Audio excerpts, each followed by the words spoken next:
Warning! Kinda Murdery contains adult themes, explicit language, and descriptions of violence. It is not suitable for anyone, and we recommend you stop listening now. True crime with a dash of the paranormal, the garish, the strange, and the darkly comic. I'm Zevin Odelberg, and you've found your way to Kinda Murdery, a place that means more than just murder. It's my very own pocket dimension, home to a curated collection of bizarre and compelling stories, the unsolved, the unsettling, and the unbelievable. I cover it all, just so long as it's kinda murdery. Hey everybody, welcome to Kinda Murdery. I'm your host, Zevin Odelberg. Thank you so much for deciding to be here. I've got a great story here for you today, guys. It's about a young man named Harvey Church who had a craving for a particular automobile that would lead him to disaster. By the way, as I teased on Thursday's show, this week I had the absolute pleasure of interviewing New York Times best-selling author Richard Kadrey, creator of the Sandman Slim series. Richard is a wonderful, massively talented guy. It was a really fun conversation. It also was deep and, for me at least, a little emotional. Still not sure when it's coming out, but I do look forward to sharing it with you soon. All right, let's get back on track. Back to Harvey Church. Harvey had a hankering for a certain car. Little did he know that that desire would unleash a chain reaction of hideous violence, mystery, and tragedy. I bring you part 1 of License to Die, the strange tale of Harvey Church. It's time to make like beloved Eddie Munson and heavy metal. Kinda Murdery starts now.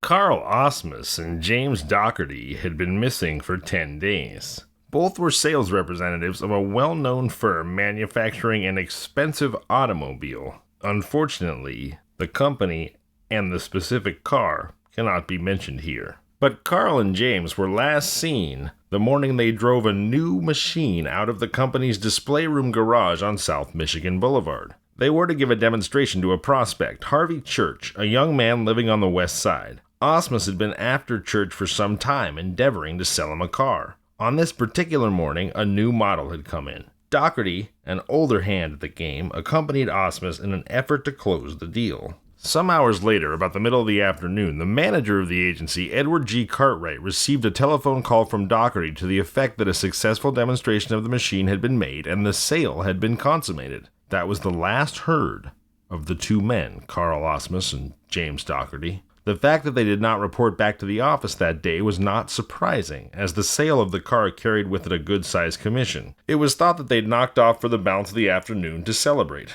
But late evening came, and their respective wives phoned the office and inquired for their husbands. They had not come home for their suppers. There was still no sign of them by the following morning, and it began to look as though something were amiss. Of course, the police were notified at once that the two men were missing, and, accompanied by Cartwright and other officials of the automobile firm, went to the last known place that Osmus and Doherty had been, the home of Harvey Church. In front of the latter's house stood the automobile that Doherty reported he had sold. Church greeted the party and appeared greatly surprised at their visit. He was a youth about 22 years old, with dark brown eyes and hair. He had a frank, easygoing manner. Though still very young, he was in the bond business and had achieved no little success, as the appearance and furnishings of his home plainly indicated. His mother was with him when the officers and automobile men called, and also a young woman, Miss Anna Barrett, his fiancée. She was visiting the Churches from out of town. When informed of the reason for their unexpected visit, Church disclaimed all knowledge of the missing men's whereabouts or their activities after they'd settled their business with him. "I see that the car the boys drove is outside," Cartwright said. "You bought it, didn't you?" Why, yes I did," replied Church. "I bought it. Didn't you know? I remember one of the men calling into the office after the deal was made." Yeah, I got the call," Cartwright admitted. "Doherty phoned me that you'd made the purchase. I made an inquiry just to check up on him."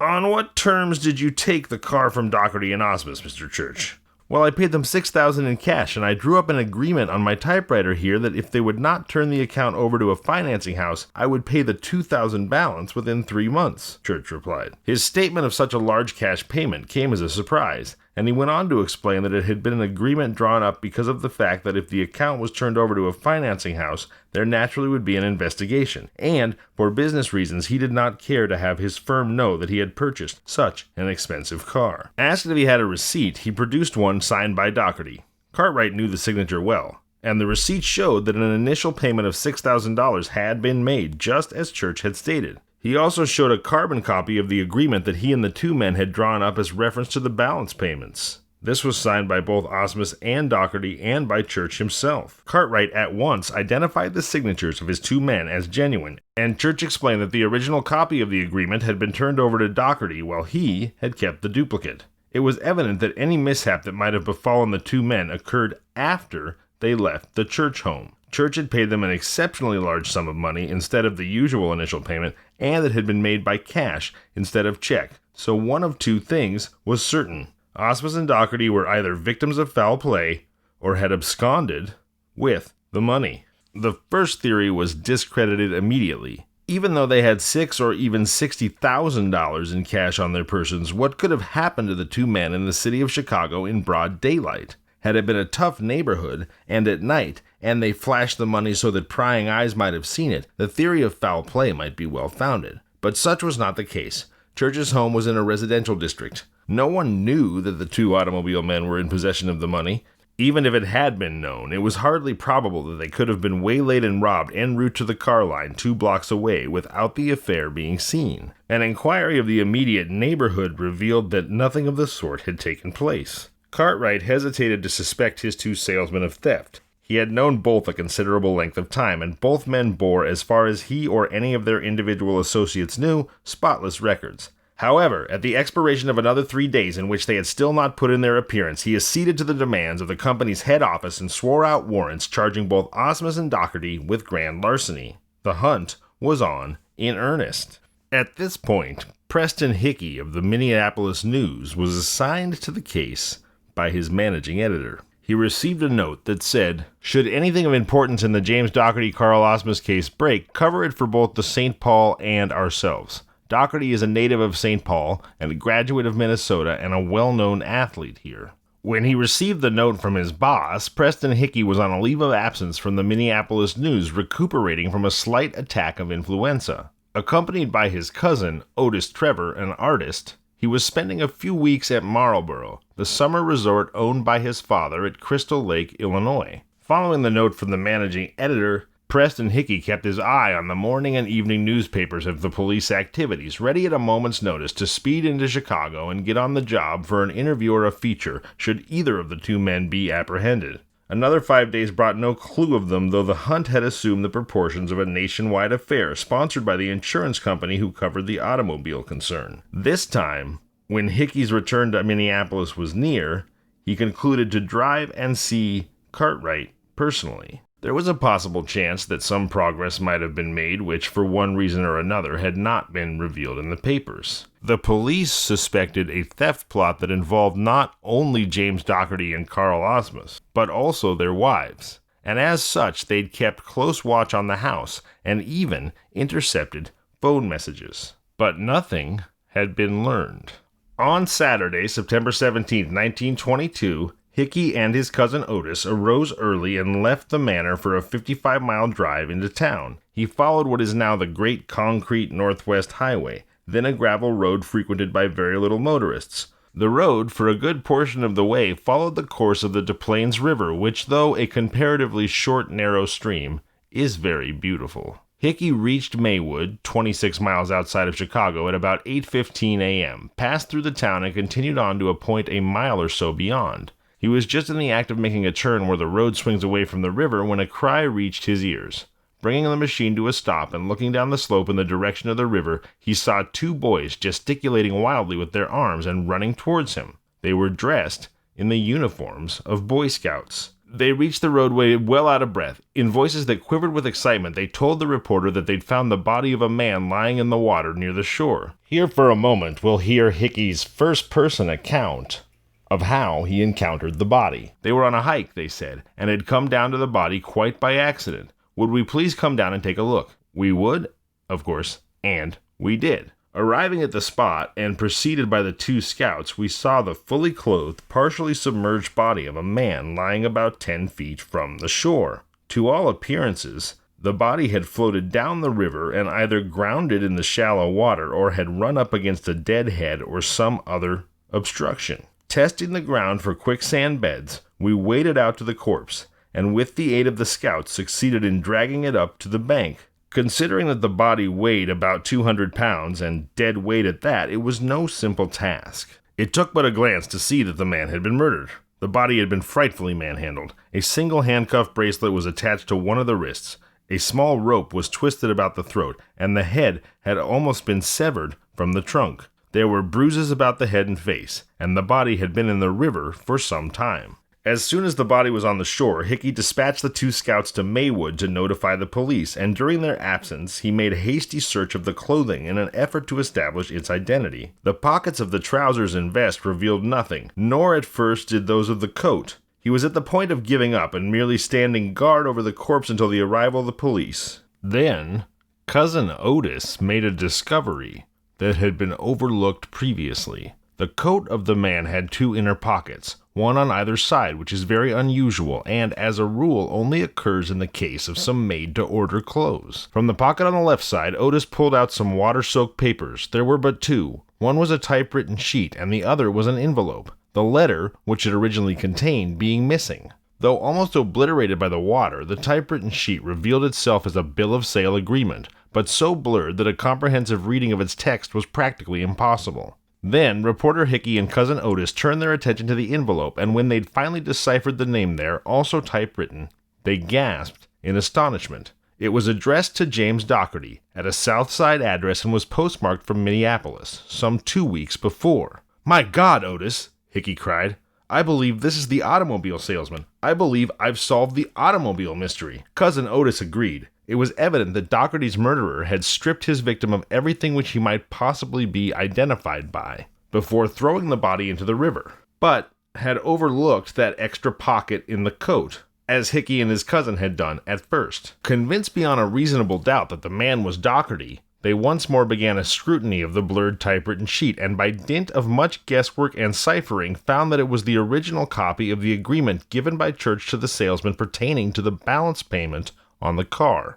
They also speculated about the possibility of Carl Osmus's body also being in the river nearabouts, or the vague chance that Carl himself was now a fugitive murderer as well as a thief, when approaching footsteps and voices attracted their attention. Looking up, they saw the Boy Scouts returning, followed by the sheriff of McHenry County, whom Hickey knew slightly, and there was a score or so of other men attracted by curiosity to the spot. With the oncoming men less than 50 feet away and obscured for the moment by a clump of trees, Hickey turned to Cousin Otis. "Keep mum about finding these papers," he said, placing them in his pocket. "We haven't searched the body, nor have we any idea who it is. See?" After a brief examination of the spot where the body had been found, the sheriff had it carried to the waiting truck to be taken to the morgue at Maywood. Then, Hickey and Otis were on their way again. "What was the idea of ducking those papers?" Otis asked his cousin. "We might get into a jam if they should find out we tampered with anything on the body." "I know it," Hickey replied, "but I've got a hunch it's worth a try anyway." We'll find out more about Hickey's hunch when Kinda Murdery returns after the break.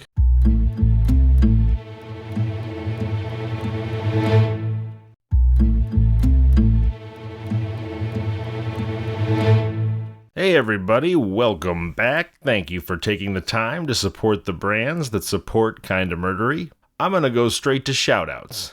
Today's shoutout goes to David Shively Jr. from Gainesville, Florida. David is a big fan of the show, and he's my next full-color vinyl Kinda Murdery sticker recipient. Hey, I've still got lots of stickers, so if you would like one, please just reach out to me, either kindamurdery@gmail.com or at Kinda Murdery on all social media. Send me your address. I'd be happy to send you stickers. I'll send you extras so you can give them to friends who you think might like the show. And please do, if you can, stick them somewhere where they might be seen. I'd like to take a moment now, as I often or nearly always do, to remind you that Kinda Murdery is meant to be a community to support people in need, especially those people who are suffering from a disability, either physical or otherwise, as you know. I have cerebral palsy, and so it's important to me to provide an opportunity for people whose life experience might be very different than what most of us are used to hearing, to share their experience and to feel seen and heard. So if you or someone you love has a disability, physical or otherwise,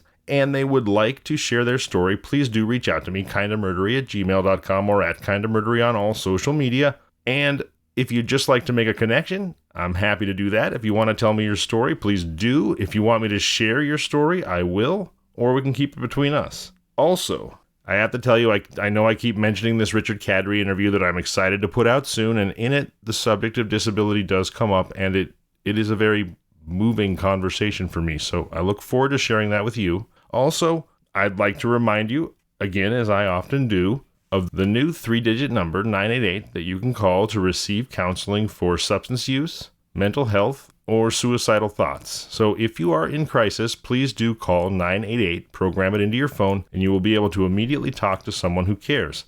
And please do remember that the world is a better place with you in it. You can also, of course, reach out to me. I'm here. I care. I'd love to talk to you. All right, with that, let's get back to the story of the automobile hankering of Henry Church and Hickey's hunch. Here we go. We're going to find out exactly what Hickey's hunch is. Kinda Murdery resumes now.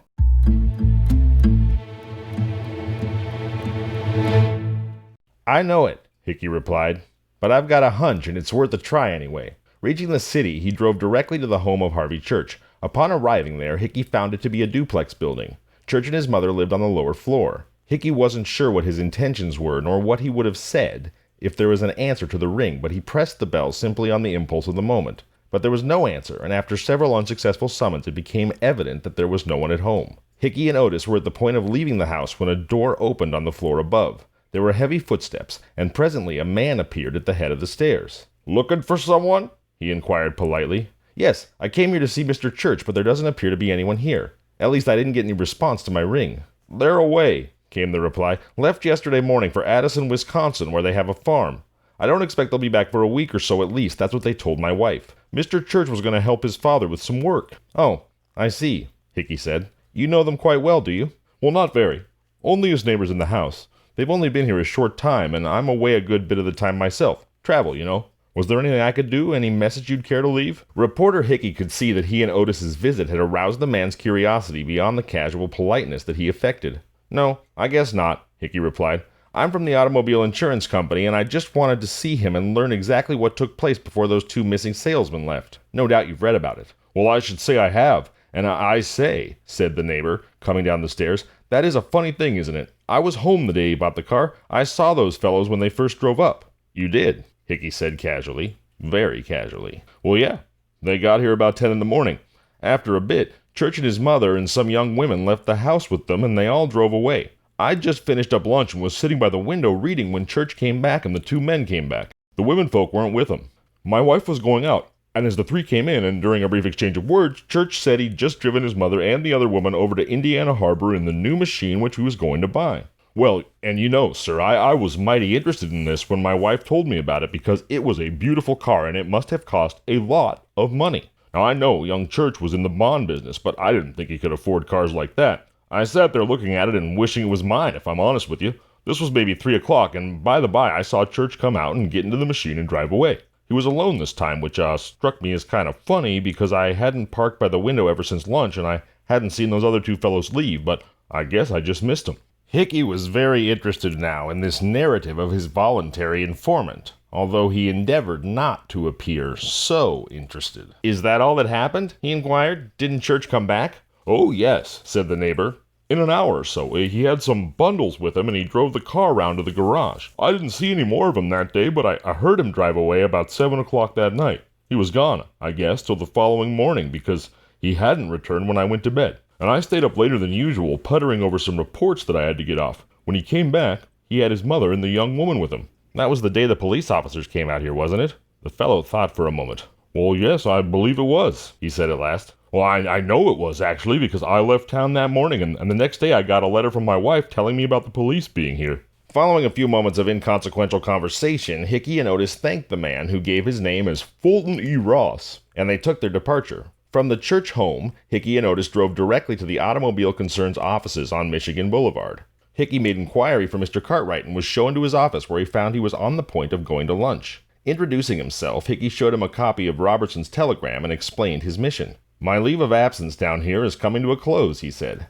"And as my paper requested something on this story, I have called on you on the chance that perhaps there is some development that for one reason or another you're not making public." "I'm sorry," Cartwright replied, "but there's nothing. I wish there were, though. This whole affair has been a great shock to me, and I hope the mystery surrounding it is soon cleared up." "Well," said Hickey, "since you have nothing, perhaps I can help things a little." "Well, what do you mean?" Cartwright asked, looking at me in surprise. "I mean," Hickey replied with keen enjoyment of the surprise he was about to spring, "that the body of the murdered man was found in the Des Plaines River near Maywood by 2 Boy Scouts this morning. The body is now in the custody of the police, and although they probably will fail to identify it owing to the disfiguration, I have every reason to believe, and I am positive, that it is James Dougherty." "Well, what makes you think so?" exclaimed Cartwright, his eyes wide with wonder. "Did you know Dougherty?" "No," Hickey replied. "I didn't know him, but I found these papers in one of the man's pockets, and they seem to make the identification certain." Hickey handed the documents over to Cartwright, who scrutinized the envelope and paper carefully.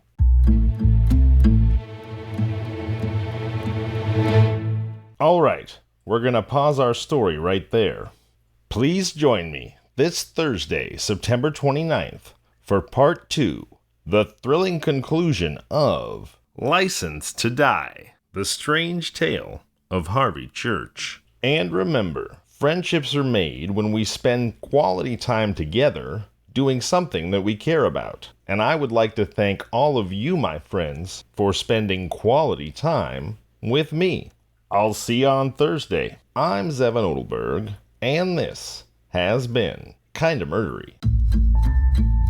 If you've enjoyed today's Kinda Murdery, please tell your friends and family. Tell strangers. Leave a review. It's the best way to ensure that I can keep telling that special brand of bizarre and terrible tales that you'll only find here on Kinda Murdery.